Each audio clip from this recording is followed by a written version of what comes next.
7월에는 한인사회 뉴스의 중심 라디오 서울 1650.com과 함께하세요.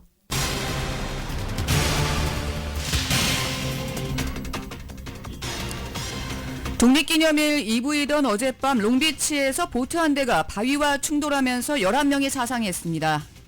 불볕 폭염 속에 캘리포니아 곳곳이 타오르고 있습니다. 독립기념일 연휴 기간 동안 기록적인 폭염이 계속될 전망인 가운데 캘리포니아 곳곳에서 대형 산불이 발생해 주 저녁에 비상이 걸렸습니다. 어젯밤 사우스 LA에서는 총격전이 발생해 LAPD 경관 2명이 부상했습니다. 게빈 뉴섬 캘리포니아 주지사가 보수 성향의 프로포지션 47 개혁안에 맞서기 위한 대안으로 주도해온 수정안이 막판 무산됐습니다.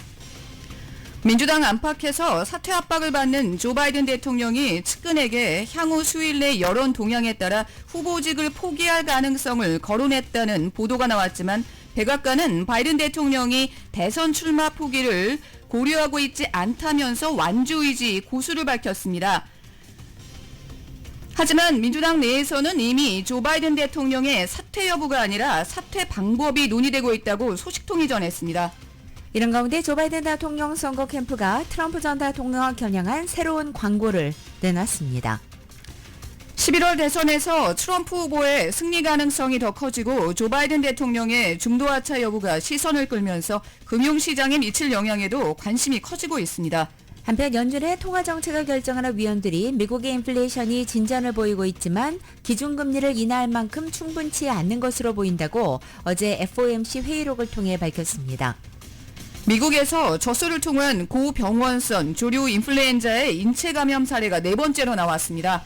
LA 한인타운 인근에 위치해서 한인들도 많이 찾는 시더사이나이 메디컬 센터 등 7곳의 캘리포니아 종합병원들이 미국에서 가장 수준 높은 최우수 병원에 포함됐습니다. 콩식품을 많이 섭취하면 어린이의 사고력과 주의력이 향상될 수 있다는 연구 결과가 나왔습니다. 이번 독립기념일에 장바구니 물가가 전년 동기 대비 5% 늘어나고 코로나 팬데믹 이전인 2019년보다 30%나 오른 것으로 나타나 소비자들의 부담이 늘 것으로 보입니다. 지난 국회 때 폐기됐던 최상병 특검법이 22대 국회 들어서 본회의를 통과한 첫 번째 법안이 됐습니다. 한국 시간 5일로 예정됐던 제22대 한국 국회 개원식이 여당이 불참 의사를 공개적으로 밝히며 반쪽 개원식 우려가 커지자 결국 연기됐습니다.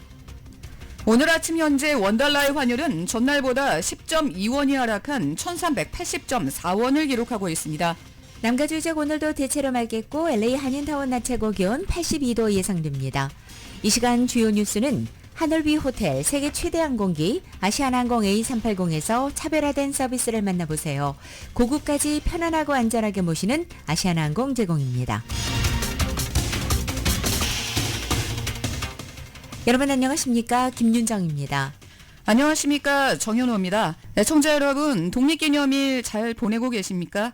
그런데 독립기념일 이브이던 어젯밤 사건 사고 소식이 있었습니다. 저 사건 사고 소식부터 전해드립니다. 독립기념일 이브를 맞아서 항해에 나섰던 보트가 충돌사고로 전복되면서 11명이 사상했습니다.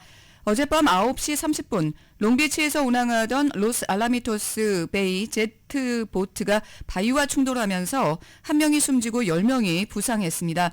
당시 이 보트 안에는 11명이 타고 있었습니다. 보트는 바위와 충돌한 후 전복되면서 침몰하기 시작했고 구조 요청을 받고 출동한 소방대원들이 구조 작업을 벌였습니다. 숨진 희생자는 40대에서 50대 연령으로 알려졌고 아직 신원은 공개되지 않았습니다. 부상자 10명은 모두 병원으로 옮겨졌고 이 가운데 3명은 중태입니다. 7명은 현재 안정된 상태입니다. 사고가 난 보트는 48푸트짜리 규모로 레저용으로 운항되던 보트였습니다. 보트 충돌의 원인은 아직 규명되지 않았습니다. 한편 어젯밤 사우스 LA에서는 총격전이 발생해 LAPD 경관 2명이 부상했습니다. 사건은 사우스 LA 지역 브로드웨이와 맨체스터 지점에서 발생했습니다. 당시 순찰을 돌던 LAPD 경관들이 어젯밤 9시경 브로드웨이와 로스크랜스 애버뉴 지점에서 흰색 쉐보레 말리부 차량 한 대를 정지시켰습니다. 이 말리부 차량은 정지하자마자 다짜고짜 경관들을 향해서 총기를 발사했습니다. 경관들도 응사했습니다. 경관들과 총격전을 벌이던 말리부 차량 운전자는 차에 올라타 현장을 도주했습니다. 이 운전자로부터 총격을 받은 경관 2명은 병원으로 옮겨졌으며 현재 안정된 상태입니다. 경찰은 이번 사건을 수사 중이며 현재 용의자의 행방은 묘연한 상태입니다. 또 독립기념일 연휴를 맞아 곳곳에서 산불이 발생했습니다. 가주에 고온 건조한 날씨가 이어지면서 이번 연휴 동안 산불 위협을 높이고 있습니다. 북가주 뷰트 카운티의 오로빌에서 발생한 탐슨 파이어로 현재 3,500에이커 이상이 탔습니다. 진화율은 0%입니다. 이 지역 주민 2만 8천 명에게 현재 대피 명령이 내려졌습니다. 산불로 주택 4채가 소실됐습니다. 그리고 주택 수천 채가 현재 산불의 위협을 받고 있습니다. 낮 기온이 108도까지 치솟은 데다 시속 15마일에서 20마일의 강풍이 불면서 이 지역 진화 작업을 어렵게 만들고 있습니다. 지난 이틀 동안 가주에서는 15군데에서 산불이 발생했습니다. 이 가운데 탐슨 파이어의 피해 규모가 가장 큽니다. 그런가 하면 강력한 허리케인 베릴이 카리브해 섬나라들을 걸쳐서 자메이카를 강타했습니다. 이 지역에서 지금까지 10여 명이 숨지거나 실종됐고 이 허리케인 베릴은 이제 미국 남부를 향해 북상하고 있습니다. KBS의 보도입니다. 요트가 위태롭게 표류하다 해안가에 충돌합니다. 쓰러진 나무에 전기도 끊겼습니다. A number of areas in the vicinity is without electricity. Cell phones are also down. 현지 소식을 전하던 기자는 몸을 제대로 가누지 못합니다. It's hard to remain standing because the winds are just very, very powerful. And this is not over yet. 베릴이 짧은 시간에 대형 허리케인으로 성장하면서 관광객들은 미처 피하지 못했습니다. We've gotten a lot of questions like, why didn't you leave? And it was like, it wasn't an option. 베릴이 시속 220km가 넘는 바람을 동반한 채 자메이카를 강타하면서 노먼 맨리 국제공항 등 건물이 파손됐고 1명이 숨졌습니다. 이에 따라 베릴로 인한 사망자가 8명으로 늘었습니다. 4명은 실종됐습니다. 통신이 끊긴 곳이 많아 정확한 피해 집계는 어렵지만 베릴이 휩쓸고 간 카리브해 섬의 위성사진을 보면 많은 주택이 사라진 것이 확인됩니다. 베릴은 현지 시각 4일 밤 사이 유명 휴양지 칸쿤이 있는 멕시코 유카탄 반도에 상륙한 뒤 미국 남부에까지 이를 것으로 예보됐습니다. Beyond that, Beryl is expected to weaken as it moves over land to a tropical storm, but then expected to re-intensify and be at or near hurricane strength as 베릴은 가장 이른 시기에 형성된 5등급 허리케인으로 기후변화에 따른 해수면 온도 상승이 원인으로 지목되고 있습니다. 뉴욕에서 KBS 뉴스 박일중입니다. 독립기념일을 맞아서 이미 여행길에 오른 분들 계실 겁니다. 아니면 그냥 집에서 TV 보면서 또 쇼핑도 나가면서 휴일을 즐기는 분들도 계실 겁니다. 이번 독립기념일 연휴에 그런데 전국에서 기록적인 여행 인파를 기록할 전망입니다. 독립기념일이 목요일에 떨어지면서 금요일까지 그냥 휴가를 내는 주민들이 늘어났기 때문입니다. 로컬 뉴스 이은 기자가 전합니다. 교통안정청이 다가오는 독립기념일 주말인 일요일에만 미주에서 300만 명의 여행객들이 항공편을 이용할 것으로 예상했습니다. 독립기념일 연휴 여행객은 역대 최고치를 기록할 전망입니다. 연방당국 관계자들에 따르면 7월 4일을 전후로 휴가를 내며 여행을 떠나는 주민들이 많아서 이번 연휴에 여행을 떠나는 주민들의 수는 기록적일 것이라고 예상된다고 밝혔습니다. LA 국제공항 관계자에 따르면 7월 3일부터 오는 8일 사이 100만여 명의 승객들이 공항을 이용할 것이라며 특히 연휴가 끝나는 7일에 가장 많은 이용객들이 기록될 것이라고 예상한다고 덧붙였습니다. 자동차를 타고 여행길에 오르는 주민들도 많은 것으로 나타났습니다. 이번 연휴 기간 동안 오후 2시서부터 오후 7시 사이 교통체증이 제일 심할 것이라고 예상됩니다. 지난달 27일부터 7월 5일까지의 9일간 최소 50마일 이상의 여행을 떠나는 주민들은 7,090만 명으로 추정됩니다. 수일 전 샌프란시스코 다운타운 로이비통 매장 앞에 $950 이하의 물건을 훔쳐라는 글귀가 소셜미디어 X에 게시돼 770만 명의 조회수를 기록했습니다. 해당 글귀는 가주에서는 리테일 매장에서 훔친 물품의 값어치가 $950를 초과할 때만 절도범 중범죄로 기소할 수 있다는 내용의 가주법 프로포지션 47을 비꼰 것입니다. $950 이하인 경우에는 경범죄로 기소됩니다. 해당 루이비통 매장은 2021년 절도 피해를 입은 것으로 확인되었습니다. 샌프란시스코시 공공부서는 해당 글귀는 시 당국이 게시한 것이 아니라는 입장을 밝혔습니다. 이 지역 다른 명품 브랜드 매장 앞에도 똑같은 사인이 걸려있는 것이 확인되었습니다. 해당 사인이 걸린 또 다른 매장은 디올 매장으로 해당 매장은 15만 달러 어치의 명품이 강절도 피해를 입었습니다.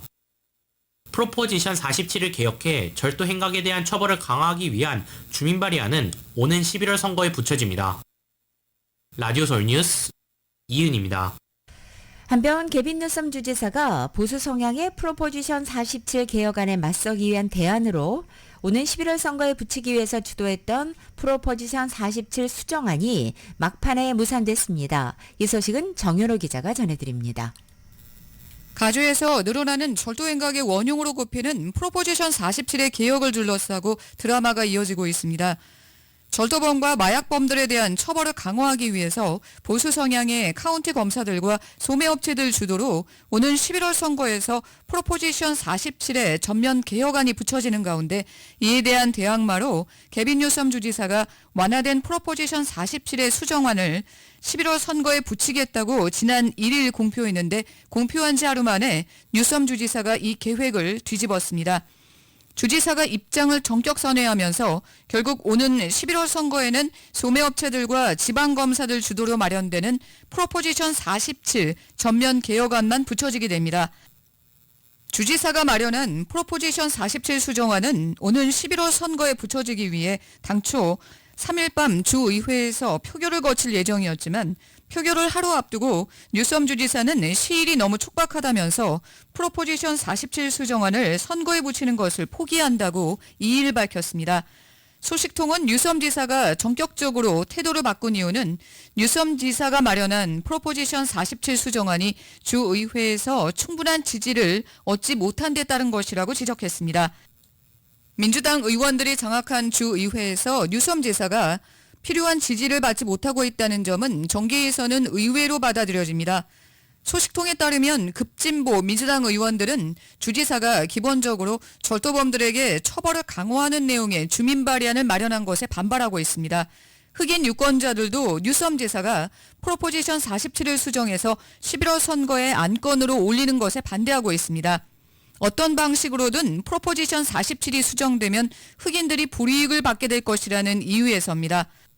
이와는 대조적으로 온건파 민주당 의원들은 주지사가 제안한 프로포지션 47 수정안보다 보수 성향의 지방검사들과 소매업체들이 마련한 보다 강력한 프로포지션 47 개혁안을 지지하는 것으로 나타났습니다. 소매업체와 지방검사들이 주도하는 보수 성향의 주민 발의안 47 개혁안을 저지하기 위해서 뉴섬 주지사와 민주당 지도부가 갈팡질팡 갈피를 못 잡고 헤매다 결국 무산된 것입니다. 라디오 서울 뉴스 정현호입니다. 요즘 마켓에서 장 볼 때마다 인플레이션 여파 실감하시죠? 그런데 이번 독립기념일 연휴에도 소비자들은 팍팍한 장바구니 물가에 씨름을 해야 될 것으로 보입니다. 전미 농민연맹에 따르면 이번 독립기념일에 소비자들은 10인 기준으로 지난해와 비교해서 5%가 늘어나고 팬데믹 창궐 이전인 2019년보다는 30%나 오른 평균 71달러 22센트를 소비할 것으로 보입니다. 식탁 물가를 끌어올린 것은 야외 바베큐의 필수 아이템인 고기류입니다. 농민연맹은 올해 간 쇠고기 1파운드 가격이 12달러 77센트로 지난해에 비해서 무려 11%가 올랐다고 설명했습니다. 돼지고기 역시 8%가 상승한 15달러 49센트를 기록하고 있습니다. 그나마 닭고기를 포함한 몇몇 식재료 가격이 지난해보다 소폭 저렴해졌습니다. 전국적으로 2파운드 규모의 평균 닭 가슴살 가격은 7달러 83센트로 지난해에 비해서 4%가 하락했습니다. 같은 기간 감자 샐러드 가격도 4%가 내려갔습니다. 주요 식재료인 치즈와 딸기 가격도 각각 1%로 약보합세를 보이고 있습니다. CNN은 식재료 가격이 코로나가 기승을 부리던 2년 전처럼 폭등하지는 않고 있다고 강조했습니다. 2022년 당시 농민연맹은 독립기념일 야외 바베큐 비용이 전년에 비해서 17% 상승할 것이라고 관측한 바 있습니다. 하지만 2022년 한 해에만 간 쇠고기 가격은 36%나 폭등했고 닭 가슴살 가격은 조류 독감의 영향을 받아서 33%가 치솟았습니다. 이런 영향으로 소비자들이 외식을 줄이면서 지난해 독립기념일 휴일 기간에는 야외 바베큐 비용이 전년에 비해서 3%가 하락한 67달러 73센트를 기록하기도 했습니다. 농민연맹은 인플레이션을 감안할 경우 이번 여름 바베큐 비용은 2022년과 비교해서는 5%가 낮은 것이라고 강조했습니다. 물론 지역마다 현저히 차이가 있습니다. 북동부 지역에서는 63달러 54센트로 가장 저렴합니다. 사우스나 미드웨스트 지역에서는 각각 68달러 33센트, 68달러 26센트를 지불해야 됩니다. 단연 물가가 비싼 지역은 서부 지역입니다. 서부 지역의 소비자들은 독립기념일 연휴에 바베큐를 즐기기 위해서 평균 80달러 88센트를 써야 됩니다. 이는 전국민 평균보다 1인당 1달러 이상이 많은 수치입니다. 이런 가운데 우표 가격도 오릅니다. 연방우정국이 오는 14일부터 1온스 이하의 일종 우표물의 우표 가격을 현행 68센트에서 73센트로 인상한다고 밝혔습니다. 미국 내 엽서 배송료는 현행 53센트에서 56센트로, 그리고 국제 엽서 배송료는 현행 1달러 55센트에서 1달러 65센트로 상향 조정됩니다. 우정국은 앞서 지난 1월에도 일종 우편물 우표 가격을 66센트에서 68센트로 올린 바 있습니다. 하지만 우정국은 물가 상승으로 인해서 재정 안정성 실현을 위한 가격 인상이 불가피한 상황이라고 설명했습니다.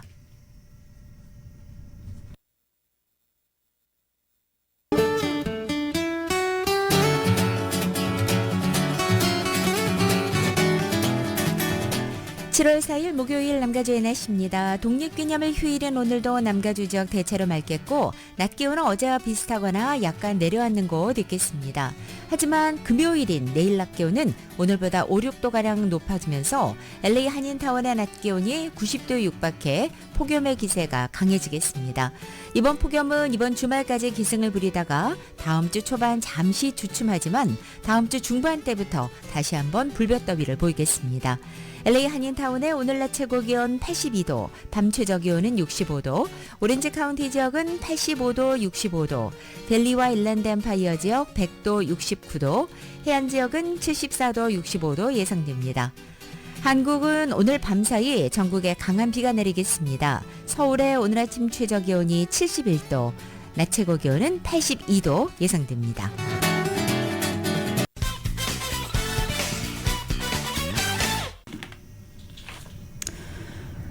라디오 서울 모닝뉴스 함께하고 계십니다. 사방에서 사퇴 압력에 직면한 바이든 대통령이 이번 독립기념일 연휴에 판세를 뒤집기 위해서 분주합니다.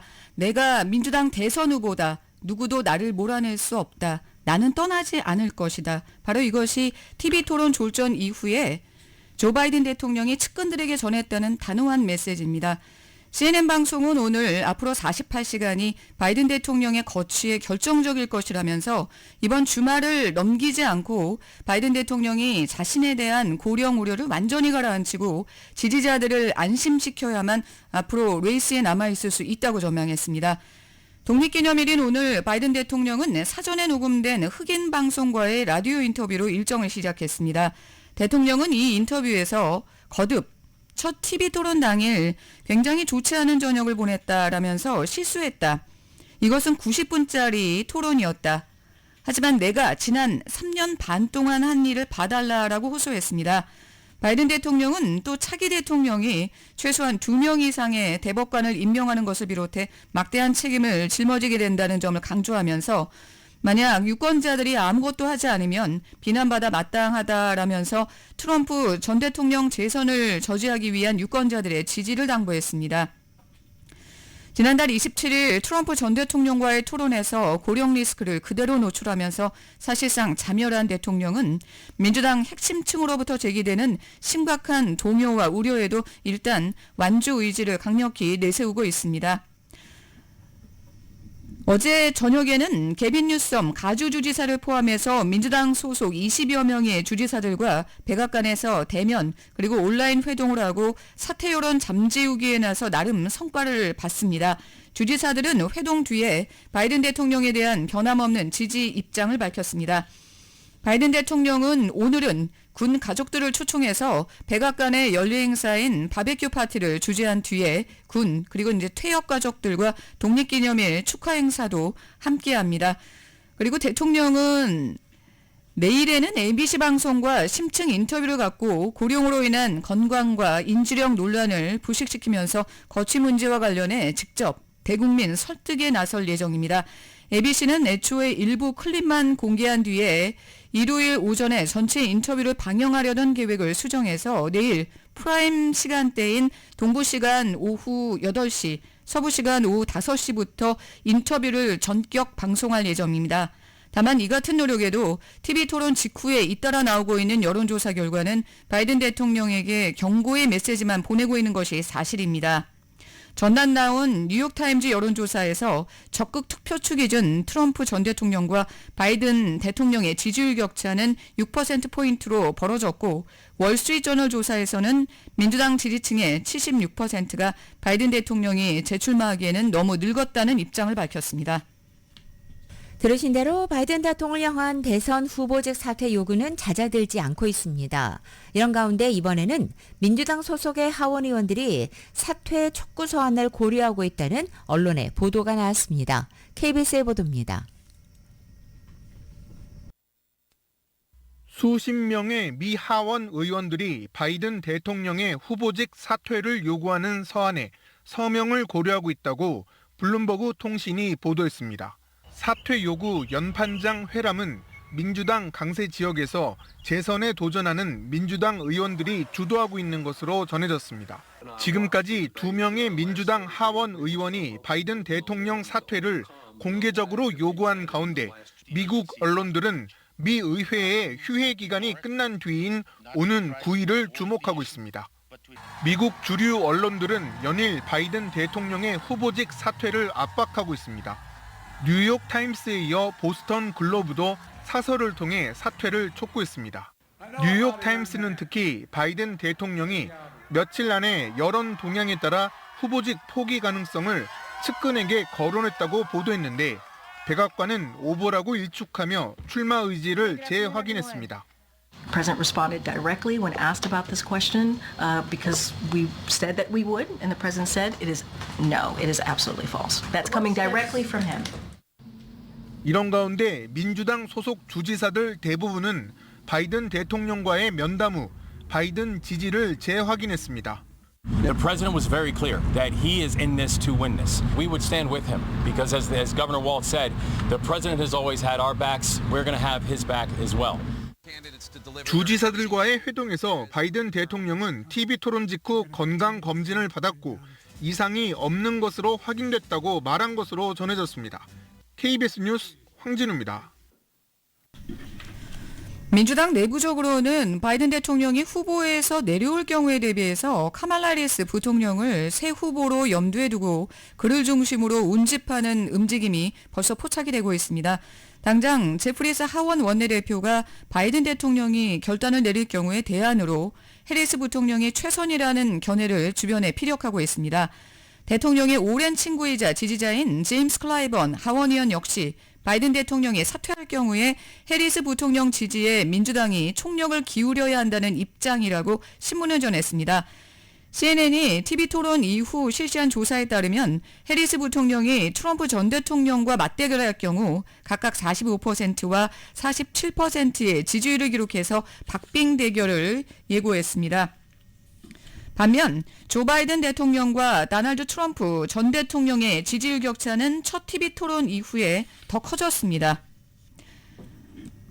어제 뉴욕타임즈와 CNN가 토론 직후인 지난달 28일부터 지난 2일까지 등록 유권자 1,532명을 대상으로 진행한 조사에 따르면 바이든 대통령의 대선 지지율은 41%로 트럼프 전 대통령과 큰 격차를 보였습니다.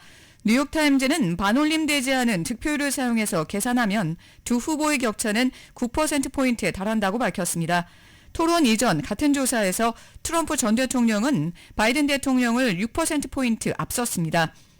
적극적인 투표층을 대상으로 한 조사에서 바이든과 트럼프는 각각 43%, 49%의 지지율을 보였습니다. 응답자 74%가 바이든이 업무를 수행하기에 너무 고령이라고도 답변했습니다.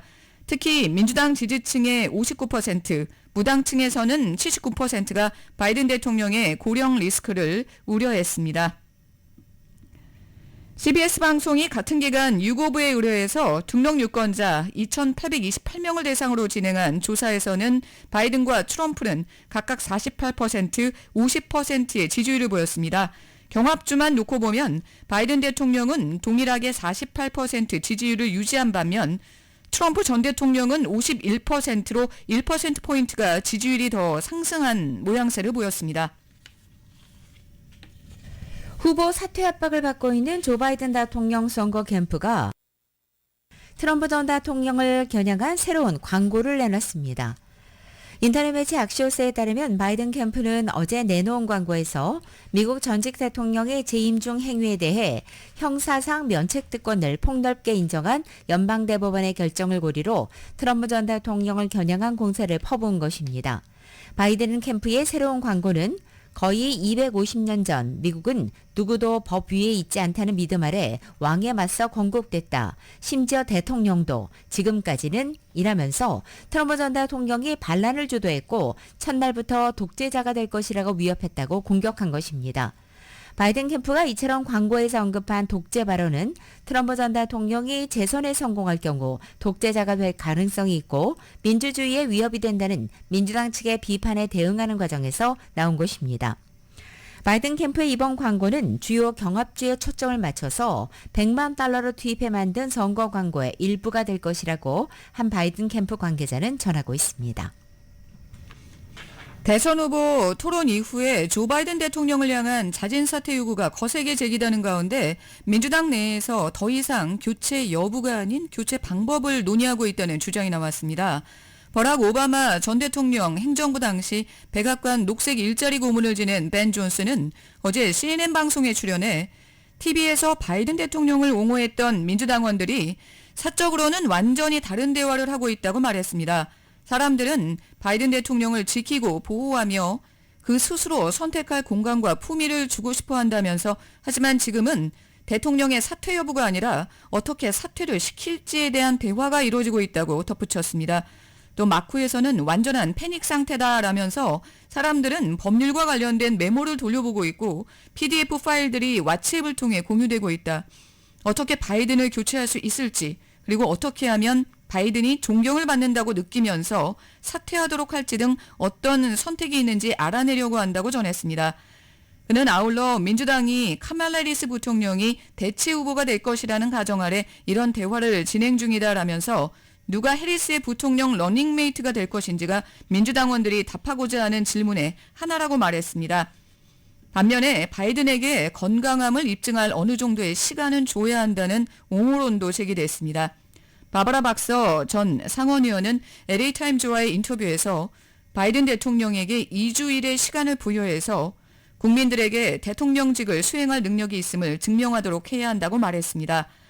박서 전 의원은 바이든은 몇 번이고 다시 해냈다.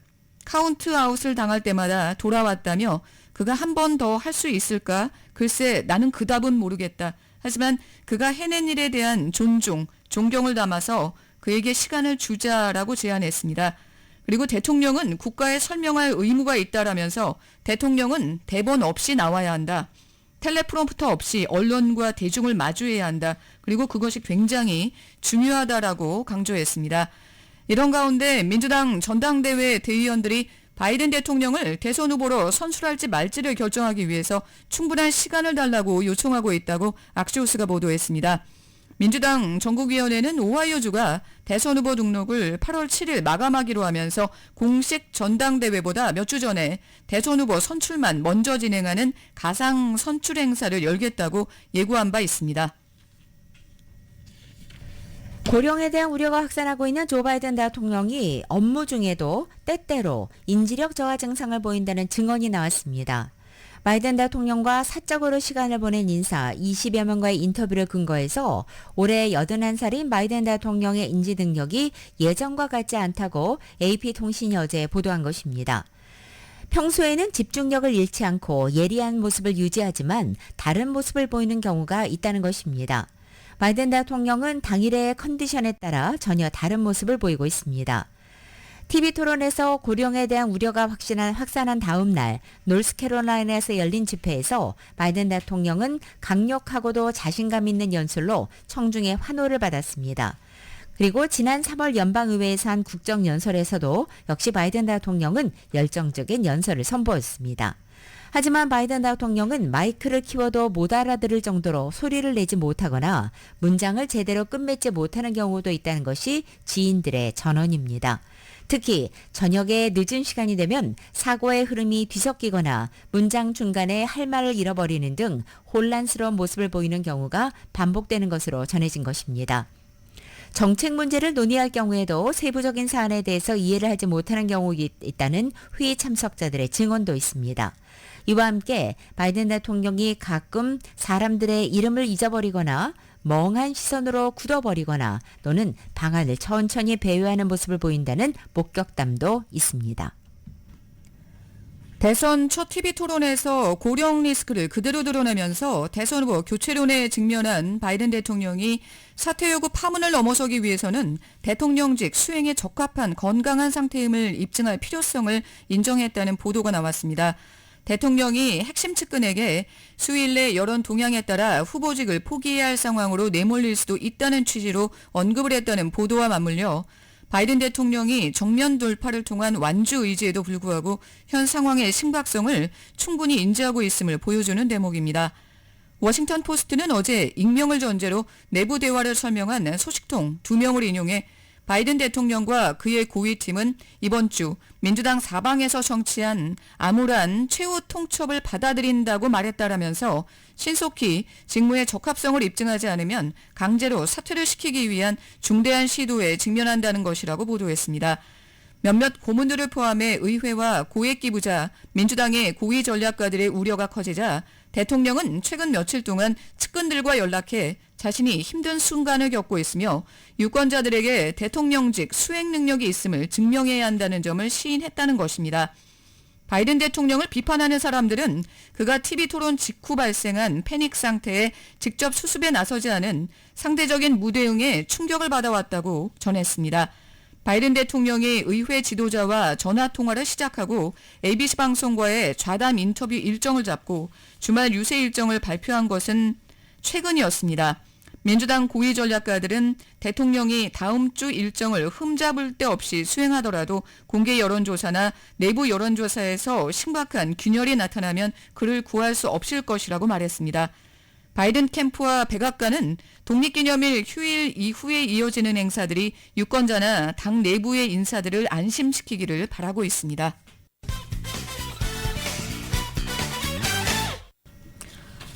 라디오 서울 모닝뉴스 함께하고 계십니다. 미국에서 저소를 통한 고병원성 조류 인플루엔자 H5N1의 인체 감염 사례가 4번째로 나왔습니다. ABC 방송 등에 따르면 CDC는 어제 콜로라도주의 한 축산업 종사자가 H5N1 양성 판정을 받았다고 밝혔습니다. 이 환자는 H5N1에 감염된 소와 접촉한 것으로 확인됐습니다. 환자는 결막염 증상만 보인 것으로 보고됐고 독감 치료에 쓰이는 항바이러스제 오셀타미비르를 투약한 뒤에 회복했습니다. 전국에서는 지난 3월 텍사스주와 캔사스주에서 H5N1에 감염된 젖소가 처음 보고된 이후 12개 주로 확산했습니다. 또 4월 달 텍사스 주민 1명이 감염된 젖소와 접촉한 뒤에 H5N1 양성 판정을 받은 데 이어 5월에는 미시간주의 축산업 종사자 2명의 감염 사례가 추가로 보고됐습니다. CDC는 일반 대중에 대한 H5N1의 위험도는 여전히 낮다고 밝히면서도 병들거나 폐사한 동물에 가까이 가거나 장기간 노출되는 것을 피하라고 권고하고 있습니다. 콩식품을 많이 섭취하면 어린이의 사고력과 주의력이 향상될 수 있다는 연구 결과가 나왔습니다. 연구진은 콩에 들어있는 이소플라본 성분이 어린이 인지 능력에 긍정적인 영향을 미치는 것으로 보인다라고 밝혔습니다. 미국의 어바나 샴페인 일리노이대 연구팀은 7세에서 13세 어린이의 이소플라본 섭취량과 인지 능력 간의 연관성을 알아보는 실험을 통해 이 같은 결과를 얻었다고 밝혔습니다. 연구팀은 미국에서 콩식품이 어린이 식단에 포함되지 않는 경우가 많다면서 이번 연구는 콩식품에 함유된 영양소가 어린이의 인지 능력에 중요하다는 증가를 제시한다고 말했습니다. 이소플라본은 대두 같은 콩과 식물에 많이 들어있는 성분입니다. 여성 호르몬 에스트로겐과 기능이 유사해서 식물성 에스트로겐으로도 불리고 있습니다. 주의력 실험을 통해서 이소플라본이 함유된 콩식품을 많이 섭취한 어린이들이 주의력 과제에서 더 빠른 반응을 보였고 정보 처리 속도도 더 빠른 것으로 나타났습니다. 하지만 이소플라본의 섭취량과 일반적인 지적 능력 사이에서는 어떤 의미 있는 연관성이 관찰되지는 않았다고 덧붙였습니다. 연구소는 또 이소플라본이 풍부한 콩식품의 건강 효능에 대한 증거를 제시하는 것이라면서 다만 어린이의 인지 능력 향상에 필요한 콩식품의 섭취량을 보다 정확하게 알아보기 위해서는 더 구체적인 임상시험이 필요하다고 덧붙였습니다. 한인 의사가 벤츄라 카운티의 공공 헬스케어 분야를 총괄하는 의료수장에 올랐다는 반가운 소식 전해드립니다. 벤츄라 카운티는 가정의학 전문의 테레사 조 박사가 벤츄라 카운티 의료 부분을 총괄하는 헬스케어 에이전시 본부장으로 선임됐다고 밝혔습니다. 테레사 조 박사는 벤츄라 카운티 공공보건국장을 지휘하고 카운티 내 2개 종합병원과 34개 클리닉 등 총 36개 병원 시스템을 총괄하게 됩니다. 이번 임명은 39명 이상의 지원자를 대상으로 엄격한 심사 과정을 거쳐서 이루어졌습니다. 테레사 조 박사는 지난 6월에 은퇴한 베리 짐머만의 후임으로 7일부터 임기를 시작하게 됩니다. 존스 홉킨스 대학과 메릴랜드 의과대학을 졸업하고 가정의학 전문의 자격을 취득한 조 박사는 벤츄라 카운티 메디컬 센터에서 레지던트 과정을 마쳤습니다. 지난 28년 동안 벤츄라 카운티에서 의료 활동을 펼치면서 옥스나드와 산타파울라 병원 내 당뇨 환자 관리팀을 이끌었습니다. 입원 환자의 당뇨병 관리 개선을 위해서 노력한 조 박사는 레지던트들과 당뇨병 환자들의 권익단체 인슐린 디펜던스로부터 코드 인슐린상을 받는 등 많은 인정을 받았습니다. 또 지난 4년 동안 조 박사는 보건국의 외래 진료 시스템의 최고 경영자로서 카운티 전역의 34개의 클리닉을 감독해 왔습니다. LA 한인타운 인근에 위치해서 한인들도 찾는 시더 사이나이 메디컬 센터 등 7곳의 캘리포니아 종합병원이 미국에서 가장 수준 높은 최우수 병원에 포함됐습니다. 경제 전문 사이트 머니는 미 전국의 6천여 개 종합병원을 대상으로 13,500개의 데이터를 종합해서 이 가운데 115개의 최우수 병원을 선정한 것입니다. 이번 결과 시더사이나이 메디컬 센터가 캘리포니아 병원 가운데 가장 순위가 높은 4위에 올랐고 LA 다운타운의 메디컬 센터는 38위를 기록했습니다. 그리고 미 전국의 최고의 병원 1위는 플로리다주의 어드밴스 헬스 올랜도가 선정됐습니다. 다리가 잘린 환자의 신경계와 연결해서 생각한 대로 구부리거나 발목을 돌릴 수 있는 고성능 로봇 의족이 개발됐습니다. 머지않아 하이킹 아니면 댄싱도 가능해질 전망인데 연구진은 5년 안에 상용화하겠다고 밝혔습니다. YTN의 보도입니다.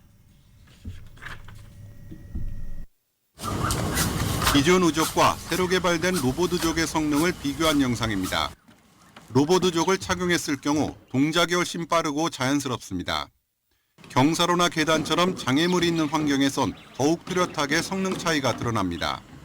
미국 MIT 연구진이 개발한 로봇 의족의 핵심은 절단된 다리 부위의 신경을 온전히 의족과 연결하는 것이었습니다. 이를 위해 새로운 수술 기법을 도입했습니다. We then put sensors on those muscles to detect activations and movements, and those data are then decoded by small little computers on the robot. 덕분에 미리 입력된 보행 패턴에 따라서만 작동하는 기존 의족의 한계를 넘어설 수 있게 됐습니다. 여기에 생각한 대로 의족을 구부리거나 돌릴 수 있어 전에는 엄두도 내지 못했던 고난도의 활동도 가능해질 전망입니다. This suggests an exciting future. They could dance or do all these non-cyclic, non-steady motor tasks. 당연하게도 의족 착용에 따른 통증은 줄어들고 의족을 자기 신체처럼 여기는 비율은 높아지는 것으로 나타났습니다. 연구진은 국제학술지 네이처 메디슨의 연구 결과를 공개하고 5년 안에 상용화하겠다는 목표를 제시했습니다. 연구를 이끈 휴어 교수는 40여 년 전 암벽 등반에 나섰다가 동상으로 2다리를 잃은 장애인입니다. 또 이번 연구에는 한국인 송영근 연구원도 제1저자로 이름을 올렸습니다. YTN 유통원입니다.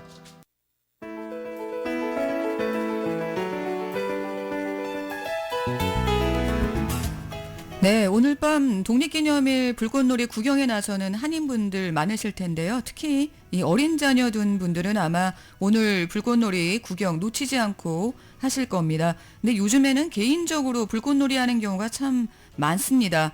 그래서 불법 불꽃놀이가 기승을 부리면서 LAPD가 올해 독립기념일 연휴에는 헬기를 타고 하늘에서 불법 불꽃놀이를 적발 단속한다고 합니다. 그리고 어젯밤에는 라퓨엔테 지역에서 독립기념일 이브에 이 지역 공원에서 벌인 불꽃놀이가 소규모 폭발로 이어지면서 3명이 다쳤습니다.